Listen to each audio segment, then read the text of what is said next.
Hvis du køber økologiske æg eller kød, tror du måske, at dyrevelfærden er bedre hos økologiske dyr. Men er den det?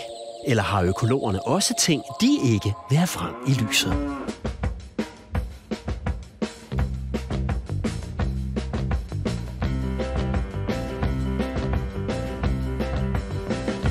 Livet er kort, livet er kort. Tænk dig godt om, før du sløser det bort. Graven er sort, graven er sort. Var der nogle ting, som du ikke fik gjort?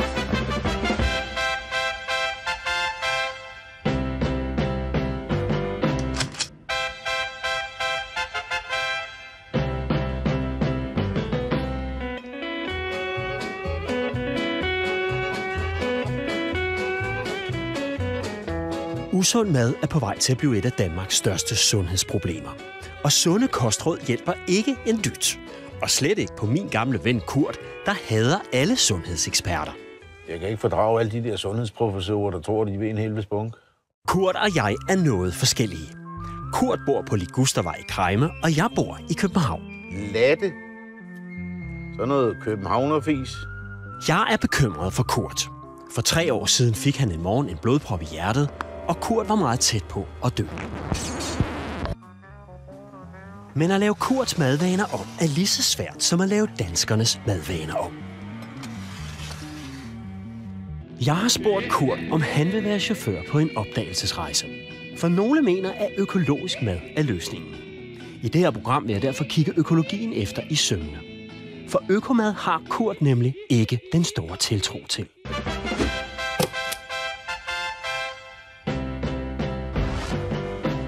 Hej Thomas. Halløjsa. Jeg har lige nogle varer her til noget morgenmad. Ja. Du kan lægge det ind i køleskabet. Og hvad søren har du købt? Du har købt buræg. Ja. Og noget... Bacon. Og noget mælk. Ja. Kurt, når jeg lige ser på dine varer, så de ser jo ikke svimlende økologisk ud. Nej, skulle det være det? Der er jo meget med det der økologi. Det er jo også noget med dyrevelfærd i forhold til burgrise og burhøns og køer, der bliver stallet op og sådan noget. Det er vist fint i en hornlygt, tror jeg, alt det der. Det er kun for at tjene nogle ekstra procenter på kød og æg og mælk og det hele. Undersøgelser viser, at folk især køber økologiske varer af hensyn til sundhed og dyrevelfærd. Det er en god ting, og fordi jeg synes, at man forbedrer dyrevelfærd, når det er kød og sådan nogle ting. Og det gør jeg af dyrehensyn, ikke? Jeg synes simpelthen, det er så synd, når de sidder i de der buer, når man ser de der buræg og sådan noget. Så det kan jeg ikke få mig selv til at spise. Men hvem har ret? Kurt eller økologerne? For at finde ud af det, tager jeg derfor Kurt med rundt i Danmark for at tjekke, om økologi virkelig er en fidus i en hornlygte. Så flyt der røven lidt kilden. Vi starter med at kigge på høns. Når du køber økoæg, betaler du dobbelt så meget for din æg. Skal vi ind til kyllinger? Ja. Et af de største dyrevelfærdsproblemer, der er inden for æglæggende høns, er noget, man ikke taler så højt om. Vi er taget til Triova, Danmarks største leverandør af kyllinger til både burhøns og økohøns. Så vi har dem jo for at få en ægproduktion. Hanerne lægger ikke æg, og desværre også så har de ikke evnen til at lægge fedt og kød på kroppen. Så de bliver ved at være nogle magre pinde, og derfor er der ikke anden mulighed end at så sige, at det er lidt ærgerligt, at sådan en sød, flot lille kylling, at den skal vi aflive. Jeg hedder Peter Sandø og er professor på det biovidenskabelige fakultet ved Københavns Universitet. I gamle dage var der en slags høns, og hønerne blev lavet til æglægger, og hanerne blev lavet til kyllingesteg. Og så begyndte man at avle 2 veje. Den ene vej, der har vi dem, der skal lægge æg, og den anden vej har vi dem, der skal vokse. Og dermed fået en ekstremt effektiv produktion af kød. Med den bivirkning, at over der, hvor man laver æglæggende høner, der må man nødt til at slå hanerne ihjel med det samme, for de kan ikke bruges til noget. De er slet ikke konkurrencedygtige. Så derfor sidder 2 højt specialiserede medarbejdere og sorterer hanner og hunner. Og hannerne, de ryger direkte ned i et gaskammer. Hvert år bliver 2 millioner hanekyllinger slået ihjel. Så dem, der ligger hernede i, de er alle sammen? Jeg tager en af de døende hanekyllinger op. Den der er vi måske ved at kan. Jeg ved godt, nogen kan ikke lide at se sådan noget, vel, men det er jo bare, at vi er tilbage til, det er jo naturen. Ja, men det er jo sådan, vi har indrettet os. Den der, tror jeg faktisk, kan du se? Den kan komme så. Den kan komme så. Men bliver de økologiske hanekyllinger også gasset ihjel? det er nøjagtigt det samme. De her kan meget vel tænkes, at de lander ude ved en økologisk ægproducent. Økologien er jo en del af produktionen, og nogle af den store produktionsproblemer har han jo taget. De 3 er haner. Ja. Det er ikke så godt at være pan der. Nej. Så hvad kyllingedrab angår, har Kurt ret. Der er ingen forskel på økohøns og burhøns. Alle hanekyllinger slås ihjel. Et andet dyrevelfærdsproblem er, at burhøns får klippet noget af næbet af. I dag foregår det ved, at laserlys i denne maskine skærer blodkarrene over i næbet. Og her er der en forskel. De økologiske kyllinger får ikke skåret næbet af. At hanekyllingerne slås ihjel, er dog ikke noget, som rører Kurt. Det er sådan, at livet åbenbart for en kylling, hvis man er han. Havde du det sådan, det rørte dig ikke? Egentlig ikke, nej. Har du snuppet på hanekyllinger? Nej, det har jeg ikke. Økologiske høns kommer udenfor, hvor burhøns er spærret inde. Men er det overhovedet et dyrevelfærdsproblem at spærre høns inde i buer? Det mener Kurt ikke. Jeg har ikke rigtig noget forhold til høns. De skal jo ikke lide og sådan noget der. Det tror jeg sgu egentlig heller ikke, de gør. Vi tager ud til en burhønsefarm for at se, om Kurt har samme holdning, når han får burhønsene at se. Ja, det jeg tror. Jeg gætter på det her. Det er flot hus, så. Der må være noget profit på sådan nogle burhøns alligevel, hva'? De fleste af de æg, vi spiser, kommer fra burhøns. Ole Brun ved Vejle har 90.000 burhøns. Burhønsene sidder i såkaldte berigede buer, den nye EU-standard. Her sidder 10 høns i hvert bur, og hver høne har et areal på kun 27 x 27 cm. Forskel fra de traditionelle gamle buer, så er der lidt mere plads i de her buer. De har rede, vi kan lægge æg i. Og derudover så oven på reden, der er der sandbade. Har de her høns det godt? Jamen altså, man kan sige, nu kan vi jo ikke spørge dig hvad. Jeg tror ikke på, at vi kunne få den produktion op at køre her, uden at der selvfølgelig er tale om velfærd. De er vel en lille smule afpillet i forhold til, du kan lige prøve at hvad kan man sige? Og det er klart, at man kan sige, at selvfølgelig vil der være en vis form for slid alene ved, at de er inde i buret. Men det er jo ikke flere, der er pillet af. Det er jo ikke adfærd, der har gjort, at de er... Nej, det er det, du mener, det er det her, ikke? Jo, her, du kan se her, har du... Det er jo selvfølgelig, fordi vi stikker hovedet ud igennem her, så vi kan være lige selv. Hvad hvis du kigger ned på buen her? Ja. Det hernede. Jamen altså... Det er også slitage, eller hvad man kan sige, ikke? Så jo, jeg vil sige, at inden for de rammer, vi nu kender, der mener jeg, dyrevelfærden er i orden. Hvordan skal man holde den på? Jeg siger tiden. Jeg synes, det ser meget rimeligt ud her. Det har ikke ændret noget mit standpunkt i hvert fald. Så ifølge Kurt er hønen ligeglad med, om den er i bur eller ej. Jeg beslutter mig for et lille forsøg. Hvad hvis vi sætter en burhøne fri? Vil den kunne mærke forskel? Eller endnu bedre, hvad hvis det nu er Kurt, der sætter den fri? Det er din høne, Kurt. Er det det? En kælehøne. Sådan roligt. Den skal vel have et navn, Kurt? Thomas? Nej, det kan du ikke. Margit? Altså ligesom vores assistent? Ja. Ole, vi siger 1000 tak.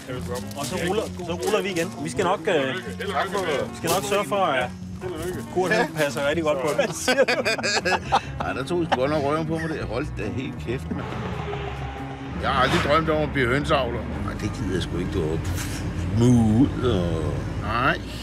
Det skal sgu ikke have rundt ude i haven, hvis der sidder reven den bare. Hvad skal vi så gøre ved den, Kurt? Ja, det må du sgu ikke spørge mig om. Kurt synes stadigvæk, at alt den snak om høners velfærd og følelser er noget kaffe-latte-føleri.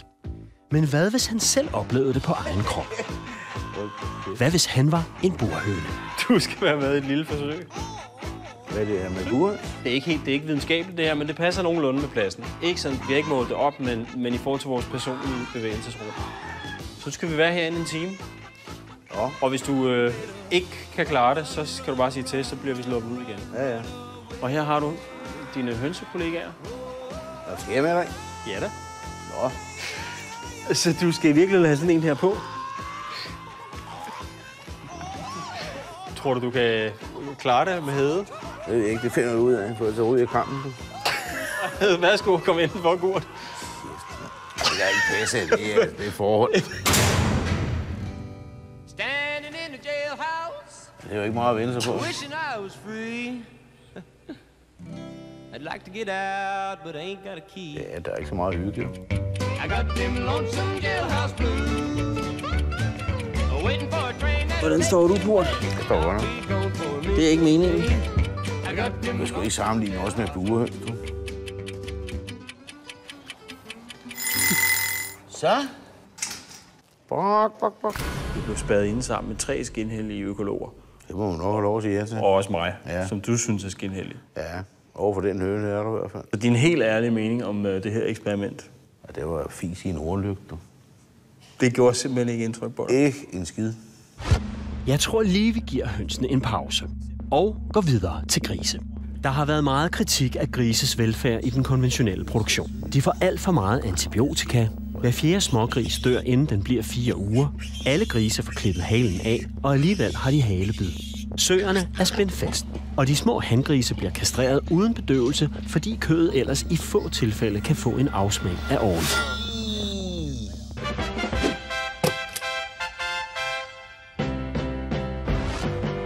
Nå, Kurt, nu skal vi ud og besøge en økolandmand, der har grise. Skal vi se, om de har løst nogle af de der dyrevelfærdsproblemer, der er. Ja. Men altså, helt det her moderne industrilandbrug, ikke? Det kræver, at man laver nogle staldsystemer, hvor alle de her dyr er spadet inde. Jamen, de kalder jo næsten også fabrikker, gør de ikke? Jo, og det man jo kan spørge sig selv om, det er der noget galt i det? Altså, sådan er fremtiden åbenbart. Der er ikke det der, ligesom man ser i Morten Korch-film, hvor de går og klør 2 grise i røven og en kovel og hygger sig med det. Altså, det kan du ikke leve af i dag, vel? Det bliver aldrig som det var i gamle dage. Dengang tænkte man på andre end sig selv. Prøv lige at se, hvordan de løber rundt derude. Det ser ud til, at de har en morgen. Og en eller anden lille bysebrune. Poul Skovgaard Larsen driver økologisk svineproduktion. Han har 150 søer og en masse smågrise, som går ude i det fri. Jeg har jo taget Kurt lidt rundt med på den her tur, fordi Kurt som udgangspunkt mener, at økologi det er en fis i en hornlygte. Ja. Så, roligt. Vi starter med det første ubehagelige problem. Smågrise, der dør. Jeg hedder Jan Tind Sørensen. Jeg forsker i sammenhæng mellem management, husdyrsundhed og husdyrvelfærd. Hvis vi ser på pattegrisdødelighed, så har vi nogle data, som viser, at dødeligheden stort set er den samme hos konventionelle og økologiske pattegrise. Man har fremavlet nogle søer, som får alt for mange grise. Vi bruger de samme moderdyr, som de gør konventionelt. Så derfor har vi ikke løst det. Det er det, der er problemet. Det er det, der er problemet. Så her henter økologerne ikke point på dyrevelfærden.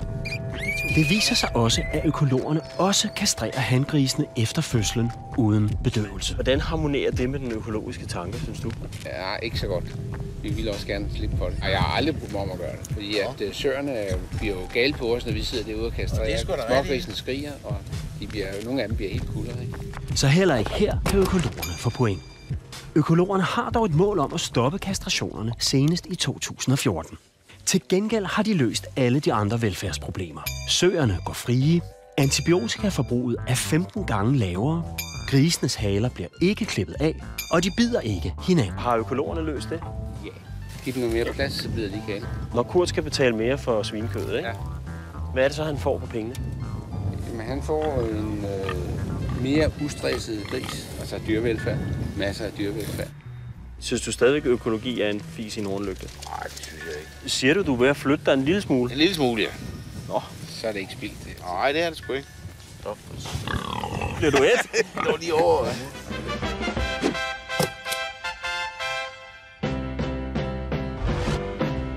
Nu er sandhedens time kommet. Vil en burhøne, der aldrig har kendt til andet end indespærring, blive lykkelig af at blive sluppet fri? Jeg synes, den lugter lidt af lort, den høne her. Lugter den? Ja, den lugter jo ikke af Chanel nummer 5, vel? Hvorfor har du taget det der forklæde på? Jeg er bange for, at den skal skide og pisse på mig her. Eller... Det er også værd, at der lige pludselig triller i dag, ud. Du sagde jo i går, at du regner ikke med, at sådan en høne som den der, den sætter pris på frihed. Ja, jamen, det ved jeg da. Ja, det, altså... Så er det jo nok en lille smule alligevel. Margit, så er det ude i friheden, du. Hej, Signe. Hun ser ikke så godt ud, hva'? Synes du ikke? Skal vi prøve at putte hende ind til de andre? Ja, jeg ser, hvad der sker. Ej, for satan! Nej, det er tyttebær mig. Tyttebær mig. Hey! Jeg så hold op. Det ser ud som om, vi ved at sætte Margit fri, i stedet har bragt hende i yderste livsfare. Vi overlader hende til sin skæbne. Vi tager videre for at se på køer, for med de konventionelle køer er der især 2 problemer. 80% af de konventionelle køer kommer aldrig ud på græs længere. Og så slår konventionelle landmænd hvert år næsten 27.000 nyfødte jersey-tyrekalve ihjel, fordi det, ligesom hanekyllingerne, ikke kan betale sig at opdrætte dem. Jeg kan sgu ikke rigtig få ud af hovedet, ved de render indendørs hele året, de der køer. At landbrugsproduktionen er blevet mere og mere industrialiseret, kan forbrugerne ikke lide at høre. De vil have natur. Og det var måske grunden til, at mejerigiganten Arla satte sig for at lave en ny image-kampagne. Vi ved ikke, hvordan de fandt på deres nye slogan, men her kommer et gæt. Nå, er I klar? Jeg er født klar. Så skal I bare se. Whoopty! Vi har fået en opgave fra, ja, kan vi roligt sige, en rimelig stor mejerikoncern. De har lavet undersøgelser, der viser, at folk de er meget utrygge ved al den kemi og dyremishandling, man tit forbinder ved landbruget. Er det ikke også blevet en stor fabrik? Altså en stor fucking filthy factory? Jo, Lynge. Og det er lige præcis det, vi skal væk fra. Vi skal væk fra billeder som de her. Køer, der står opstallet året rundt, fodret med gensplejset soja. Prøv lige at se der. Jersey-kalve, der bliver slagtet, bare fordi de er hanner. Det er ikke de billeder, vi har lyst til at tænke på, når vi tænker på landbrug, vel? Hvordan kan vi gøre det? Jeg tænker min bedstefars gård der. Morten Kork? Netop. Jeg ser korn, der bølger i vinden. Jeg ser svaler, jeg ser æren, der knæpper. Og... Nej, ikke nogen, der knipper. Altså, jeg kom bare til at tænke på, dengang jeg mistede min møde om til Karl Jørgen, ikke? Der kom jeg da tæt på naturen der. Ja, men det er muligt. Ude i romarken. Tutte, ikke nogen Karl Jørgen. Hey. Hun sagde det lige. Tættere på naturen. Det er jo sådan, det er idéer. Det er økologisk. De kommer ud af en blå luft. De kommer ingen steder fra. De er gratis. Tættere. Det er synergi. Det er energi. Naturen. Jamen, tag mig videre. Hvad ser jeg på billederne? Vi starter helt andet sted. Okay, jeg ser en husmor stå i sit køkken. Du ved, bare røre rundt i gryderne. Ja. Skide irriterende unger, der er ADHD, der bare vælter og ingen Ritalin fået. Telefonen ringer. De smadrer hele huset. Ungerne har smadret hele huset. Hun hører, når den pusler ud fra bryggersen. Hun skal ud i bryggersen. Hun skal lige ud og hente sin... Hun har en vaskov. Hun har en vaskebjørn. Vaskebjørn. Hun taber grydeskeen der, mand. Bang, hun kommer ind til det vildeste Narnia. Mekka af ro, af varme. Tættere på naturen. Det er genialt. Den kommer til at gå verden rundt. Fuldstændig. Det bliver vores helt store. Vi kommer til at gå på Noma hver eneste fucking dag. Noma hver eneste fucking dag til brugger. Altså, jeg vil gerne sige tak for den her Bodil her. Jeg får bare lidt second sorts. Jo, jeg får lige second sorts, fordi det er jo løgn. Altså, når vi ser de billeder der, så er det jo bare... Så det er jo ikke rigtigt, det vi siger. Det er jo meget, meget langt fra naturen, det der. Ej, nu stopper du simpelthen. Det kan næsten ikke komme længere væk fra naturen. Hold nu op. Det behøver ikke at være så depressivt, det hele, vel? Hvad? Det er feel good, det er bare det hele. Det er super godt. Jeg knipper jer. Og Karl Jørgen. Ham knipper altså også. Og her er den så. Arlas nye kampagne.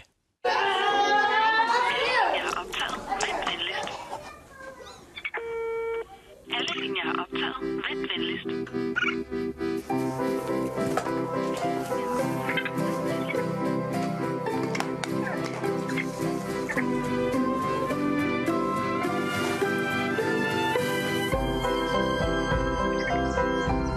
Kom tættere på naturen med fløde fra Arla Karolines køkken.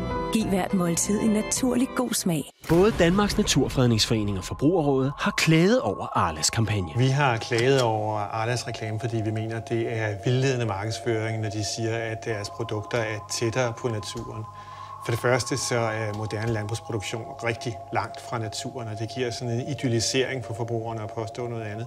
For det andet, tættere på naturen end hvem? En Arlas konkurrenter, altså hvem er det nu lige, det er de små økologiske producenter, den holder jo ikke. Men moderne landbrugsproduktion har jo ikke noget med natur at gøre, det er jo ren industriproduktion. Og derfor er det en slags grønvaskning, når de reklamerer på denne her måde. Senere i udsendelsen spørger vi Arla, hvordan indespærrede køer er tættere på naturen. Men hvad med de økologiske køer? Er de så tættere på naturen? Vi er på vej ud til en landmand med øko-jersey-køer. Vi skal se, om hans køer kommer på græs, og om han slår sine kalve ihjel. Kurt her, han går ikke så meget op i dyrevelfærd. Nej. Vel, Kurt? Nej, det gør jeg egentlig ikke, jo. Altså... Jens Christian Mathiasen har ca. 190 økologiske jersey-køer. Og det viser sig, at også økologer slår jersey-kalve ihjel. En tyrekalv er født hos Jens Christian Mathiasen. Ja, den er født i går, så den er ganske ny. Ja, nu skal vi have fat over boldpistol og kniv. Så det er jo det.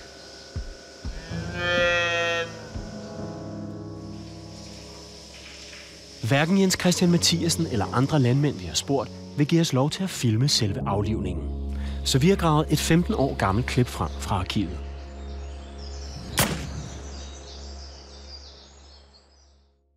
Det er derfor, det er træls at se over, for det er blodet. Er det derfor, vi ikke må filme det? Ja, for det er negativt. Jeg kommer til. Hvad er det, der strider dig mest imod omkring det i forhold til den økologiske tanke? Det virker helt forkert at skal aflive en dyr, som ingenting fejler, og som vi kan sige er udtjent. Altså en slagteko, som har malket i mange år, det er ok, men at aflive små kalve, det virker destruktivt, så det gør noget. Men Kurt, du synes jo for eksempel ikke, det var noget problem at få aflivet de der hanekyllinger? Nej. Det generer dig ikke? Nej. Generer det dig med de her... Ja, det er rigtigt. Altså, jo større dyr du håndterer, så rykker det ligesom lidt mere. Gør det? Jo, tror jeg ikke. Ja. Vil du have svært ved at... Nej, det kunne jeg fandme ikke gøre. Det kunne du ikke? Nej, det kunne jeg satme ikke. Økologerne slår dog kun 63% af kalvene ihjel, hvor de konventionelle slår hele 78,8% ihjel. Forskellen skyldes, at nogle økologer prøver at opdrætte kalvene. Deres kød er nemlig en delikatesse. Men prisen er høj, og de fleste forbrugere vil ikke betale den ekstra pris for bøfferne. Og derfor må landmanden slå kalvene ihjel. Så selvom de arbejder på sagen, er problemerne med kalvedrab altså endnu ikke løst i økologien. Til gengæld slår økologerne færre kalve ihjel end de konventionelle. Og køerne kommer på græs hele sommeren. Så bliver de gladere af at gå ud? Ja, det er der slet ikke tvivl om. Og vi gør alt det, vi kan for at have nogle sunde dyr, så vi ikke skal medicinere. Så hvorfor er de her raskere? Altså, hvorfor er de her sundere end konventionelle? Det er fordi, at vi presser dem så hårdt, jo. Så de laver ikke helt så meget mælk, som de andre gør? Nej, det gør de. Så vil jeg så godt sige, at det er godt med økologisk, hvis de kommer på græs, kommer ud og rører sig og sådan noget, ikke? Men altså... Det har sgu da aldrig troet, du ville sige. Nej, det troede jeg heller ikke, jeg ville sige, men... du kan nok se... Der er jo nogle... Altså køerne, de er jo glade for at komme ud, ikke? De er i hvert fald glade for dig. Prøv at se.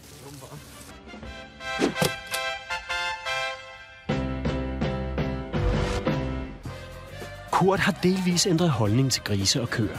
Men høns, de har jo ingen følelser. Eller har de? Vi tager til Holland for at tale med en af Europas førende eksperter i høns. Hun ved måske, om de har følelser eller ej. Så hun har skrevet den her bog om deres signaler. Ja. Hvad det er, høns de går og... Altså, hvordan de signalerer til hinanden. My name is Monique Bestman. I'm working for the Louis Bolke Institute, and I'm working on animal health and welfare mainly in chickens. We know that they can have different feelings like being disappointed, being stressed, being sad, being in love. And chickens also have these feelings. You can expect that they feel something, that it's not okay in being in such a cage. De har faktisk et sprog, siger hun. Now this male is telling his females that there is some nice food. He's saying, come over here, there's food? Yeah. And then you see them coming. So they can actually communicate things to each other? Yes, and that they can have all kinds of feelings comparable to what we feel. Føler du dig overhovedet overbevist af det, hun siger? Ja, hvis hun er egentlig klog i Europa med det der, så må man jo lige bøje sig lidt i støvet. Og tage et støvbad? Ja. Nej, det gør jeg alligevel ikke, men...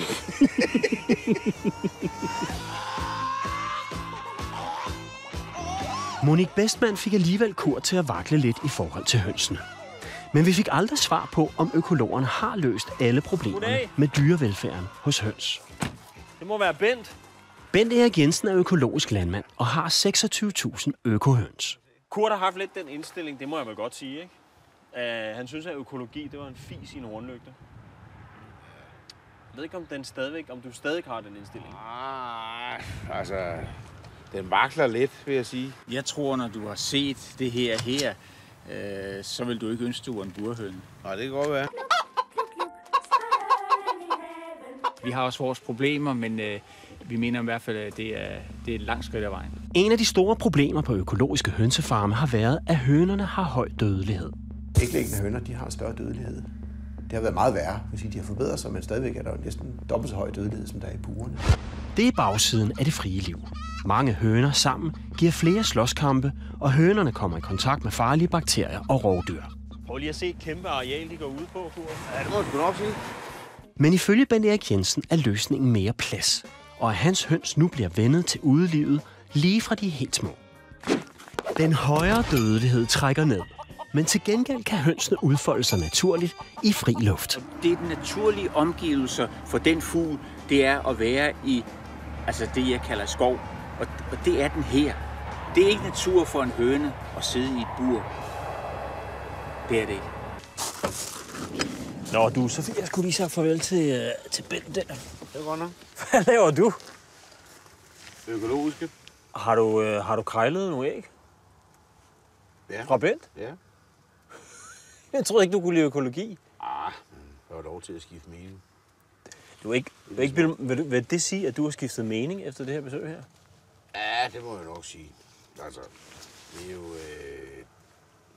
hønsen der, de har det jo 100 gange bedre end buer. Ja. Og ja, altså, hvis jeg var høn, så vidste jeg godt, hvor jeg ville være hen. Det er nu 3 uger siden, vi afleverede Margit. Vi tager ud for at se, om hun har overlevet. Jeg håber virkelig på, at den har klaret den. Altså, kan du lige se, at Dyreværnsforeningen kommer efter mig med... Du tager en burhøne ud, ikke? Så kan jeg da sagtens se. Så bliver den tortureret ihjel. Ja. Det er lige... Du frydede dig godt nok sidste gang. Du frydede dig over, at den blev angrebet. Ja, jeg synes, det var pudsigt. Altså, den havde det så godt over i buret. Og så. Var det fordi, så fik jeg en over snuden? Ja. Den sidder sgu deroppe, du.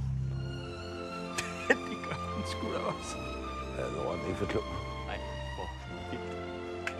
hej, Margit. Jeg er ved at få duen på. Ja, kan du se, det er ved at vokse ud igen? Hej. Ej, vi er så spændte på at høre, hvordan det går. Det går fantastisk med Maggie, men det gjorde det altså ikke lige i starten. Du var da overbevist om, at både dig og Kurt, at den ville ikke holde mere end 12 timer. Jeg troede faktisk ikke, hun ville overleve. Det troede jeg ikke. Og jeg vil sige, den første uge, der troede den det heller ikke selv. Altså, vi havde jo... Der var jo torden og regn og skybrud nærmest, og den stod altså midt ude i hønsegården og kunne ikke engang finde ud af at gå i ly. Altså, den kunne ingenting. Den kunne ikke spise, den kunne ikke gå i ly. Den havde ingen som helst life skills. Det var faktisk det, der rørte mit hjerte allermest ved den, at den bare stod der og ikke kunne noget som helst. Og så popper der bare sådan et datostemplet æg ud. Men så skete der jo det fede, og så begyndte hun at strække. Strække? Hun har strækket lige siden. Altså... Og hun lægger stadigvæk æg. Nu her, den sidste uge, jeg har haft hende i de her 3 uger, ikke? Der har hun indtaget det der bjerg. Hun kan ting nu. Det har hun simpelthen lært. Ja. Selvom økologerne er på vej, har de endnu ikke løst alle problemer. Med slutstillingen 5 til Kurt og 8 til økologien, ja, hvad siger Kurt så? Mener du stadig, at økologi er en fis i en hornlygte? Ej, jeg synes altså godt nok, de der steder, vi er ude at se, med, hvor de får lov at løbe fri og sådan noget, grisen og hønsen og køerne der, de har det sgu altså noget bedre end det der, man har set. Vil det kunne få dig til at trække flere penge op i pungen, når du skal ned og købe kød og æg og sådan noget? Ja, det tror jeg egentlig godt. For det er sgu noget lort, det der, ikke altså? Jeg har sgu aldrig nogensinde troet, at jeg skulle høre dig sige det. Nej, men man har jo et standpunkt til, at man tager et nyt. Når vi taler om tættere på naturen, taler vi jo om dyrene er tættere på naturen i deres levevis, ikke? Så når vi snakker tættere på naturen, så snakker vi også om, at de ingredienser, der indgår i de fødevarer, vi tilbyder forbrugerne, er så naturlige som muligt, og vi egentlig gør så lidt ved produkterne som muligt for at bevare deres naturlige ophav. Når man træder et skridt frem, som vi gør, og siger, at vi vil virkelig i alle aspekter forsøge at være tættere på naturen, så vil der være nogle dilemmaer, der er bygget ind. Men det ændrer jo ikke ved, at vi helt overordnet forsøger at have en retning, hvor at vi tager så naturlige valg som muligt. Det mener jeg ikke, det gør.